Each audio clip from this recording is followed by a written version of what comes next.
시진핑이 퇴장합니다. 중국 최고 지도자가 자리를 뜨는 순간입니다. 대부분의 사람들이 자리에서 일어섭니다. 그런데 한 사람은 움직이지 않습니다. 장유샤입니다. 이 장면이 왜 이렇게 많은 해석을 낳았을까요? 그리고 왜 그냥 넘기기 어려운 장면일까요? 먼저 이 전제부터 분명히 하고 가야 합니다. 중국 정치에서는 이런 장면이 우연으로 처리되지 않습니다. 특히 공식 석상에서는 더더욱 그렇습니다. 중국 정치에서 말보다 중요한 건 행동입니다. 중국의 공식 행사는 즉흥적으로 굴러가지 않습니다. 누가 어디에 앉는지, 누가 먼저 들어오는지, 누가 언제 일어나는지. 이건 전부 사전에 정해지고 연습되고 관리됩니다.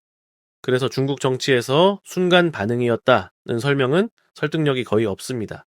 이 장면을 이해하려면은 먼저 장유샤가 어떤 위치의 인물인지부터 봐야 합니다. 자, 장유샤는 중앙군사위원회 부주석입니다. 형식적으로는 시진핑 아래에 있지만 군 내부에서는 실질적인 핵심 인물입니다. 자, 이 사람은 의전을 몰라서 실수할 위치에 있는 인물이 아닙니다. 특히 군 출신 인물들은 민간 정치인보다 형식과 위계에 훨씬 민감합니다. 중국군은 질서와 규율이 절대적인 조직입니다. 그 조직에서 수십 년을 살아온 인물이 중국 최고 지도자의 퇴장 타이밍을 몰랐다고 보기는 현실적으로 어렵습니다. 그래서 이 장면을 두고 많은 사람들이 이렇게 말합니다. 그럼 실수는 아니겠네? 맞습니다. 실수로 보기엔 가능성이 낮습니다. 그럼 공개적인 방해였을까요? 이 질문도 자주 나옵니다. 하지만 여기서도 선을 넘기면 안 됩니다. 중국 정치에서 공개 방위는 훨씬 더 노골적입니다. 그리고 그 결과는 즉각적으로 나옵니다. 보직 해제, 공개 비판, 혹은 그보다 더한 조치. 자, 그런데 이 장면 이후에 그런 후속 조치는 없었습니다. 그래서 이걸 정면 충돌로 단정하는 것도 무리입니다. 그럼 이 장면은 뭐라고 봐야 할까요?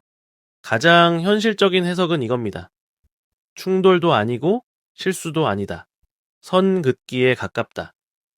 중국 정치에서는 완전한 복종과 정면 충돌 사이에 아주 넓은 영역이 있습니다.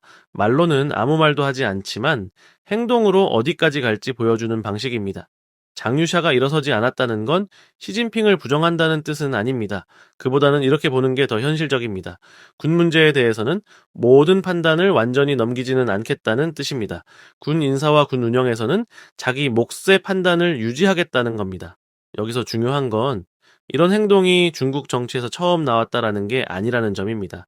중국 정치에서는 권력이 아주 단단할 때는 이런 미묘한 어긋남조차 밖으로 드러나지 않습니다. 자, 모두가 같은 타이밍에 움직이고 같은 속도로 반응합니다. 그런데 이런 장면이 보이기 시작했다는 건 권력 내부에서 조정이 시작됐다는 뜻일 수 있습니다. 중국 정치에서는 장면 하나만 보고 결론을 내리지 않습니다. 중요한 건 이런 장면이 나오기 시작했다는 사실입니다. 예전에 중국 정치였다라면 모두가 같은 타이밍에 같은 방향으로 움직였을 겁니다. 그런데 지금은 누군가는 한 박자 늦게 움직이고 누군가는 아예 움직이지 않습니다. 그 차이가 이제 눈에 보이기 시작한 겁니다. 그래서 이 장면을 이렇게 정리할 수 있습니다.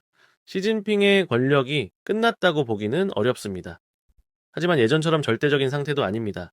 중국 정치에서 권력이 정말 강할 때는 이런 이탈 행동 자체가 나오지 않습니다. 나왔다면 그 자리에서 바로 정리됩니다. 그런데 지금은 이탈 행동이 나왔고 아무 일도 즉각적으로 벌어지지 않았습니다. 이건 권력이 사라졌다는 뜻은 아닙니다. 하지만 완전히 굳어있던 상태에서 벗어났다는 뜻은 됩니다. 중국 정치에서 권력은 무너지기 전에 먼저 흔들립니다. 이 장면은 붕괴의 시작은 아닐 수 있습니다.